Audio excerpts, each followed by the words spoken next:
我是赵少康，欢迎来到 TVBS 少康战情室。在我们想特别来宾，严卫慈议员、吴怡萱发言人、蓝萱小姐、万美玲委员、游淑慧议员、唐湘龙先生。好，韩国还在发展韩国的形势哈。尹锡悦发表电视讲话，前一阵不是说不见了吗？发表电视讲话，痛批在野党，说那是诬陷他犯内乱罪。而且在野党现在要发起弹劾，鼓动弹劾。他说我会对抗到底，所以换句话说，什么下台，我下什么台，我选出来的，我的任期到2027耶。我们看一下。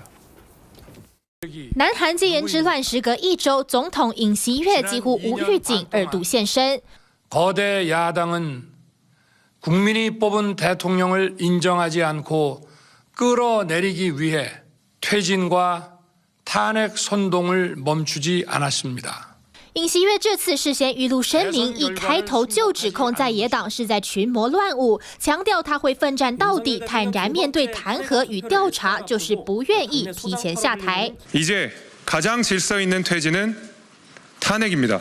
周6在野党将发动第2波弹劾，执政党议员金在燮召开记者会，宣布将投下赞成票。上一次弹劾，执政党仅3人留下来投票，这回又有更多议员表态力挺。执政党议员金相旭透露，党内至少10人准备倒戈。대통령실에서는뭐어쨌든하야생각은없다그런것같아요그리고어떤경우든그냥 탄핵으로 가는 거 뭐 그렇게 가면 그렇게 가는 거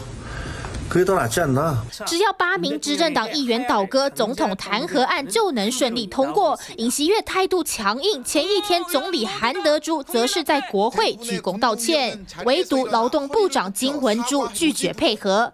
저는찬성하지않습니다반대합니다。 金文珠强调，他完全没参加戒严会议，根本与他无关，不需要道歉。但谁对谁错，政治行为怎么定义，最终还是得交由司法判定。好吧，这个他突然发表电视谈话，执政党说我们都不知道了，他要干这个事情啊，所以他们讨论要不要开除他的党籍，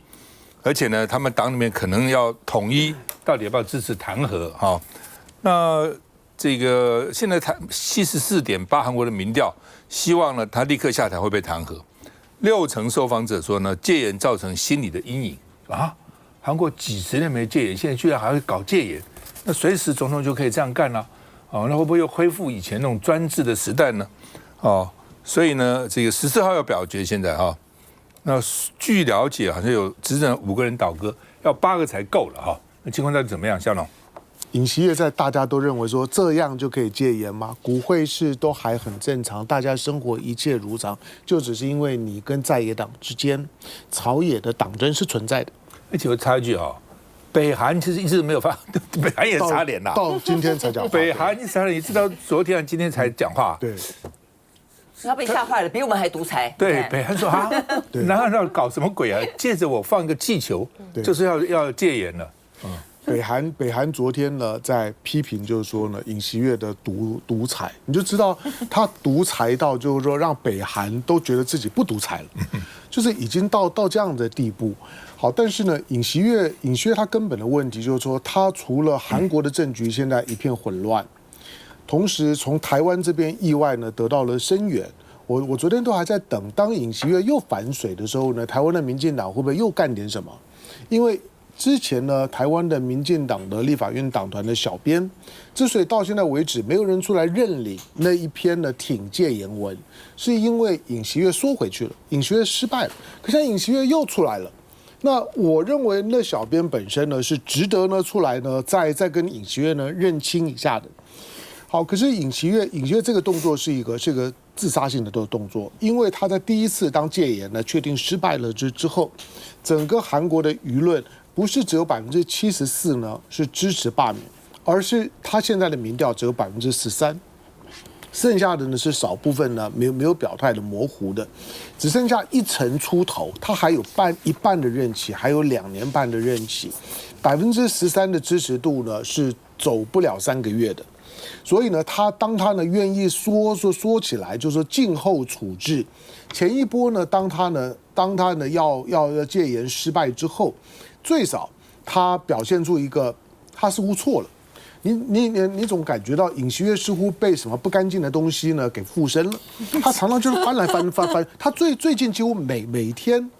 天呢都在翻来覆去。好，那你上一回呢，你起码呢让朝野觉得你承诺了2件事情，第一个就是他不再管事。那不过呢，就是几天前的事情，他不再就是说呢，领导这国家不再过问这政治。第二个呢，就是呢，所有的决策权力呢交出去，静候处置。所以最少朝野都认为，虽然罢免弹劾还没有成功，可是呢，尹锡悦呢暂时呢只是坐在那个总统的宝座上面，然后呢不影响了韩国的政局的运作。可是那终究呢是不合乎体制的。职跟权是一起的，只要他还是总统，那个权力就是跟着他。尹锡悦今天证明这一点。当他要出来开记者会的时候，大家都还是非常的震撼。好，那他的反应呢，更让人家呢觉得错愕，就是说，当呢原来呢支持你政变的前国防部长在牢里面的呢都想自杀的时候，结果呢他是要呢继续呢奋战到底的。那个呢表示大家对同个行为的认知落差呢是非常大的。不管怎么说，当尹锡悦今天这样做的时候，他只达成一个效果，就是连原来呢找到了一点点理由还在支持尹锡悦，或者呢没有要弹劾尹锡悦的执政党，现在都扛不住了。所以尹锡悦不管他怎么想的，他这个动作是一个自杀的动作，接下去弹劾案很快就会过了。不是有一句话吗？叫上帝要毁灭一个人，先让他疯狂。真的，你会觉得他就是疯狂了嘛？否则一般正常人怎么会做这个事情呢？赖美丽。他真的是疯狂了，因为真的看不出他有任何可以戒严的这个条件或者是理由啊！哦，第一个我们都知道他是一个这个少数总统选出来的，民意基础本来就不是很稳当。那同时在这次戒严的过程当中，没有看到有任何理由应该把南韩来做一个戒严。那甚至于连他在执政的过程当中，他这个执政党的很多的这个国会这个议员啊，其实也不支持他。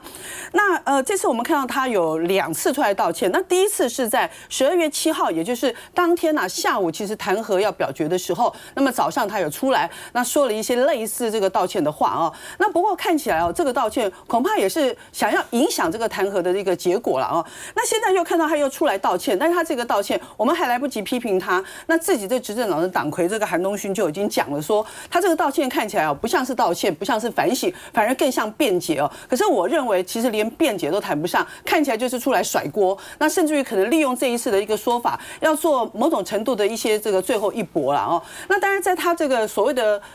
这个道歉的演说当中，其实我们可以看得出来，他所有的出发点哦，恐怕都是为了他自己的政治利益，或者是可能要去掩盖一些，不管他的太太或者他自己周边有很多未来现在已经在做调查的一些可能发生的弊案哦，我觉得他在做一些准备了哦。那当然，我想。在这一次我们看到那个弹劾的过程当中，因为整个我们他们的这个国会议员大概是300席嘛，那要能够超过这个门槛是200席。那这一次其实他们执政党是采取这个集体去这个退席哦。那因为在那个时间点上，我认为就是以执政党他们来说，可能在现场投也不是，不投也不是，但谁也不想帮这个非常无厘头、这个疯狂的这个戒严举动去背锅，就是去背书或者去这背锅。那所以采取退席。所以我们也看到，其实现在哦，我认为整个他们执政党那现在出来讲话，不管是说可能要支持这一次第2次的弹劾，或者是整个站出来表达去反对，都是来自于我们看到第一个民已经沸腾了，第二个呢继续调查下去，恐怕会牵出很多的弊案。那所以大家不愿意去跟尹锡悦这样已经疯狂的人让他们去同归于尽。所以在这一次的弹劾，我认为啊，可非常有机会会过了。14号，好，来蓝轩。对啊，我觉得会过。我觉得目前看起来，因为就在他今天发表了演说之后的话，你看那个执政党已经立即出来说呢，他们先前本来挺说他退第2线，然后的话呢，由执政党的党魁以及现在总理的得是共同执政。那但是问题现在看起来的话，他们大概已经等于是，我觉得这个尹锡悦，我觉得他有点像魔戒的现实版。因为你看那个电影跟小说《魔戒》，你会想说，怎么可能有人拿到权力之后如此之疯狂？就刚刚赵先生讲的，但是我觉得在现实当中，我觉得尹锡悦完完全全注解了那个魔戒的故事，就是他完完全理智断了线。那现在看起来，他们是要整个执政党要共同的决定，要一致的挺这个弹劾哦。所以我看这个周末呢，现在目前尹锡悦都自己这样子政治自杀了，我觉得他的执政党很难再挺下去。但我觉得这件事情还不仅止于此的地方在于说，我觉得他这一次会出来发表这个谈话，可能跟内乱罪他可能要判下无期徒刑或死刑有关。那他们讲到说呢，就算你再怎么样子看到说，因为他这一次等于是6个小时的短命戒严嘛，所以可能没有导致国家的混乱跟动荡跟付出代价到那么严重的程度，所以未必可能到死刑或无期徒刑，但他的刑期相对来说一定是很重的哦。那未来如果说真要特赦，也未必哦，就是例如说只是一般的贪污案，你可能也就过去。南韩不都这样子吗？就是总统抓进去关，然后下一任可能下一任就是特赦他。但是对于这个尹锡悦来说，我觉得显然的，目前如果说到了说戒严等于内乱，他是用内乱罪起诉的话，我觉得对他自己本身的这个政治污点也好，对他接下来的刑期也好，我觉得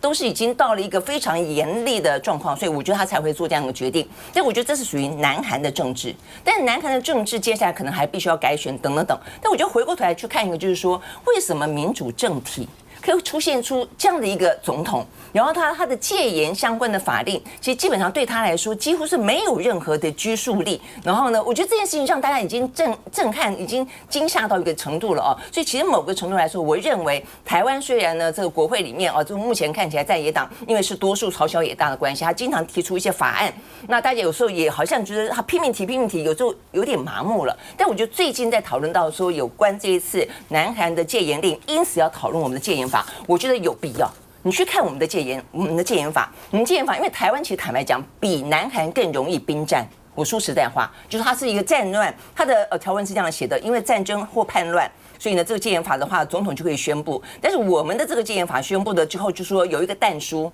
如果是情势紧急的话，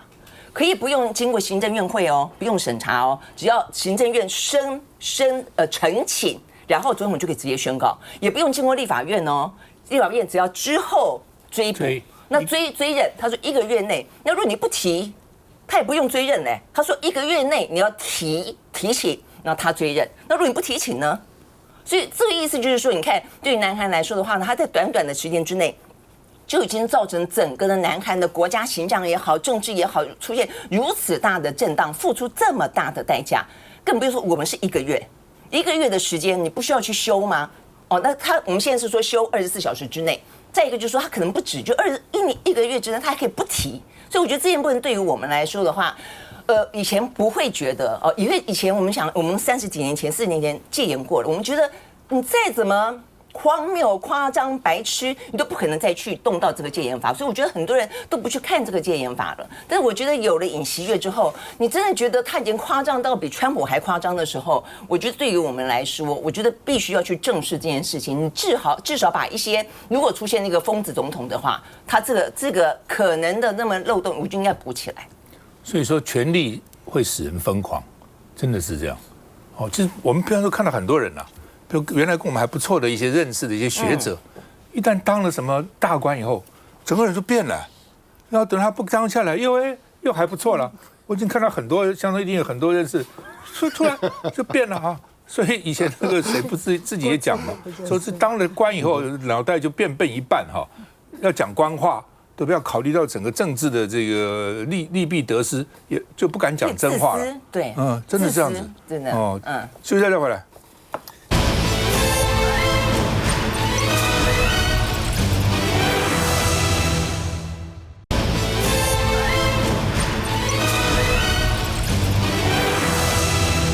好，尹锡悦现在的问题是呢，他被认为是内乱罪的首脑，外患内乱罪的首脑。韩国检察官检方面认定了他直接修改戒严令，说因为当时啊，这个他的经济副总理崔相木跟国家情报院长赵泰庸，就当场是强烈反对的，还不管，直接就修改了这个戒严令，我就非要这样干不可。那之前呢，有传出来韩国的国防部长金龙显就是尹锡悦的高中的学长，企图在狱中轻生说而且呢采取的是以极端性的方法，因为没有讲他到底什么方法，但极端性就是非常暴力，因为韩国个性本来就很暴力，非常暴力的方式呢，非常极端的方式呢，打算结束自己的生命然后后来呢，这个是被这个狱里面的人监狱方面的人士呢制止，看到了制止他那所以呢，检察官也去突袭总统府，所以他有可能被以内乱罪被捕。我们看一下。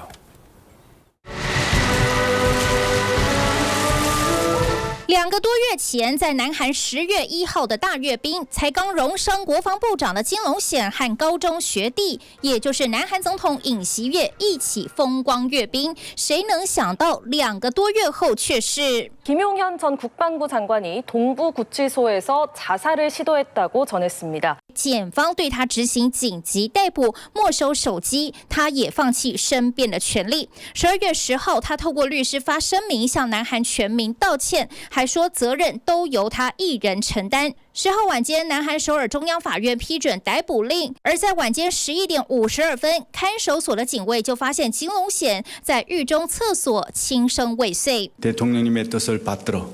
강력한 힘을 기초로 한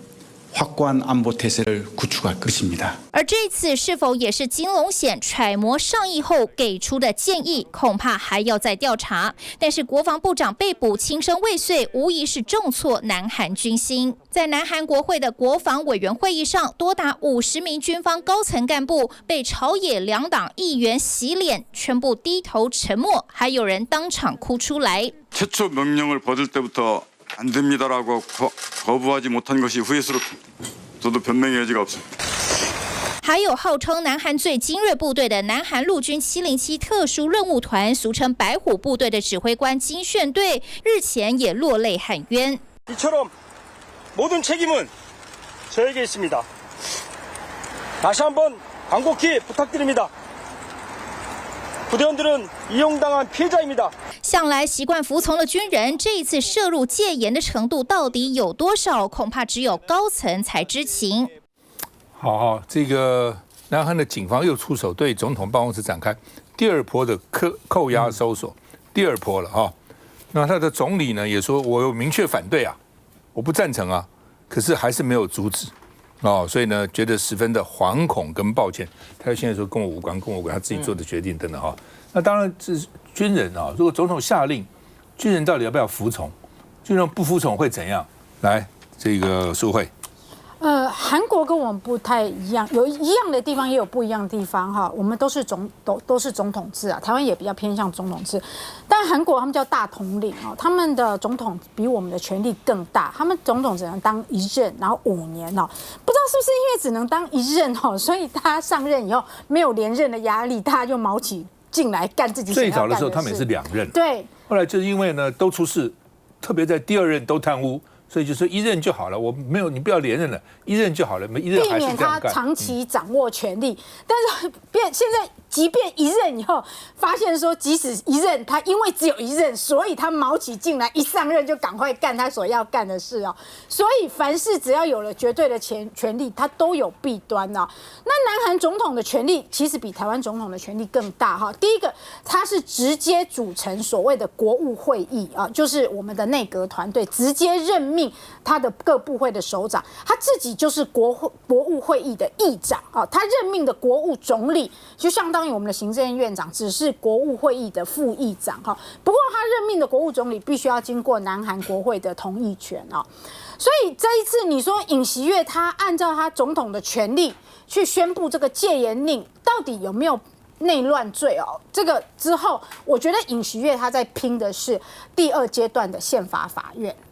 南韩的总统弹劾其实有2个门槛，第一个门槛是国会的门槛，也就是现在这个南韩国会要去进行的这个部分，要200位国会议员2/3的国会议员的同意，2/3的国会议员同意，如果执政党有一些人跑票过来的话，是会过没有错可是真正的难关在第2阶段宪法法院。南韩的宪法法院就相当于我们的大法官有9个大法官，里面必须要有6个大法官都投下同意票，对，这个弹劾案才会过关。弹劾案过关以后，要在一定的时间内就改选，总统就要辞职下台，南韩就要进行改选。可是问题是，现在9个这个南韩的宪法法院现在只有6个大法官在任，其他3个退休了，所以现在只有6个大法官在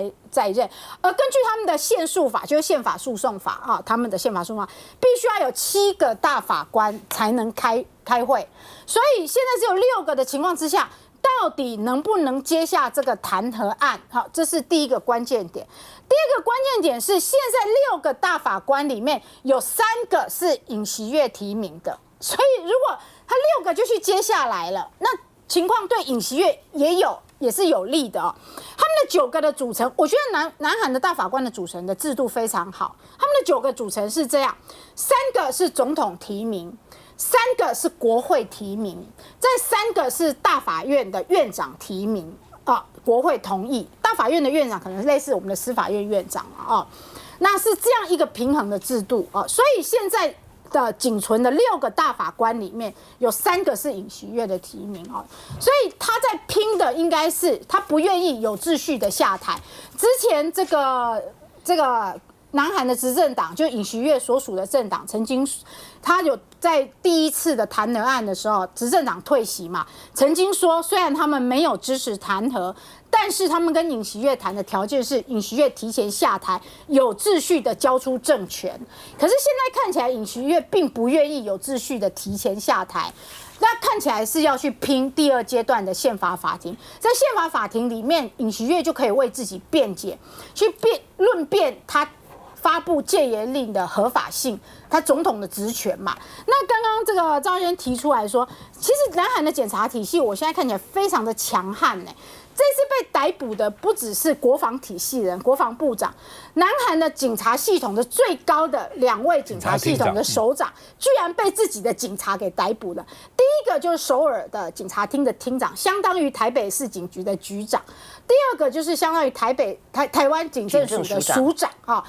这2个都被他们自己的警察体系逮捕。那我刚刚在节目之前，我也提出比较奇怪的质疑，就是他们的国防部长、他们的国防部的官员跟他们的警察体系的首长，如果因为服从总统的指令去执行这个戒严令，是不是除了政治责任以外，也有司法责任说这也是内乱罪？我是打一个问号啦。如果他们不听总统的指令，那是不是又是叛乱罪？所以我不知道说南韩现在要怎么去处理这个法律的问题，这个可能就看未来他们的宪法法庭怎么去看这件事。有一个分析了哈，说这个内阁在接待时开会，没有在这个内阁的会议室就行政院会不在行政院会的会议室，在那个接待时开会，就表示很仓促了。第2个呢，人数只有最低门槛，他必须要法定标准11人。那而且很多人说我们去参加这个会呢是为了说服他结果呢这个只到了最低门槛，然后呢5分钟就结束了，而且没有会议记录而且尹锡悦也没有宣布散会，他自己就走了这是蛮奇怪的。我们看一下。街上示威者高举标语，出动偶像应援手灯。南韩总统尹锡悦短命戒严，引发动乱，弹劾案却无法通过，全国抗议持续，遍地开花。尽管冬天冷风刺骨，首尔街头11号依旧聚集约5万人上街示威，誓言要将引发内乱的尹锡悦拉下总统大位。이번 주에 안 되면 다음 주에, 다음 주에 안 되면 다다음 주에도 계속 목소리를 내서 현장에 나올 것입니다. 现在又有最新消息曝光，根据行政安全部公布的总统办公室答复内容显示，尹锡悦3号宣布戒严当天，内阁会议前后只花了5分钟。晚上10点17分，会议开始；10点22分，会议结束。短短1分钟过后，尹锡悦就坐在镜头前向国民宣布戒严，甚至出席会议的国务委员仅有最低法定人数的11人。开会的场所还是在总统府的接待室。 모인 것은 분명히 맞지만 그것이 보통 때와 같은 그런 국무회의식으로 운영이 되지 않았다. 如此重大决定过程却如此仓促，南韩警方成立特别搜查团，周3上午对总统府扣押搜索。 처음에는 출입 조치가 됐다가 갑자기 출입 다시 검토한다고 그래서 회수해간 상황입니다. 但总统府内部人员一路阻挠，僵局从早持续到晚上，最终总统府方同意提交数据，才让这场8小时的对峙得以结束。看得到这个尹锡悦今天早上发布声明的时候，其实是连他们执政党的这些党主席们都不知情哦。也就是说，他现在做什么事情，没有人可以控制得了他。这也就很明显的就已经重重的打脸了过去他们上个礼拜讲说要让他有序的下台，甚至呢，执政党党主席竟然还有办法讲说他们能够呢来接管这个相关的政务，这是一个很奇怪、很荒谬的事。那今天尹锡悦的做法就很明显的告诉韩国的所有民众说，这个事情是不可能发生的。那他也在跟社会大众说，他跟执政党当时要有序下台的条件交换是不成立的。他现在已经想要做自己的想做的事情了哈，他自己干自己的。那我们可以看到，今天这个韩东勋，也就是执政党的党魁，他已经讲说，尹锡悦不适合再担任总统了。那想必14号下午的弹劾，他也松口，刚刚有说。他们让他们的党员按照自由意志来投票，也就是现在执政党对于南韩来说，他们也没有办法扛住民意的压力。当时他们还在盘算什么？盘算的是能拖就拖，因为现在如果加速让尹锡悦下台的话，看起来最大的在野党他们能够来拼总统的这个大位，它的几率非常高的。所以现在他们南韩的执政党在思考，就是我能拖就拖。可是问题是在另外一边扛的是站出来的民意的压力，现在看起来是执政党在南韩进退失据，所以他们没办法，只好赶快来回应民意。之前有一本书写得蛮好的，就这翻译的书了叫做《民主的独裁》。就大家不要以为民主就真的是民主，希特勒那时候也是选出来的所以现在很多民主国家他们举出很多例子，其实是独裁的。一选上以后是用选票选的选上以后没有人管得了他，也制衡不了他。舆论没办法，国会没办法，谁都没办法。谁叫你要选我？就阿扁东西不是讲生活问题也好动算不里边就这样的心态好，那么他这个戒严3小时前下令要控制 MBC 电视台他有个旨了那戒严前3小时，当天晚上7点半，尹锡悦就要求这个他跟金直峰等警界高层到总统府安全屋，而且呢，对于一向对他不好、跟他不合的 MBC 电视台，所以要控制，把这个媒体先控制起来先控制起来。那他现在707白虎部队的指挥官也哭了说是被前国防部长利用。不过这种警察这个部队很多时候他上面有下命令，一个命令一个动作你说在这个时候去抵抗、反对很麻烦。不过这也是给我们警察啦，我们的国军有一个警示作用，很多时候你还是要做是非的判断。休息一下再回来。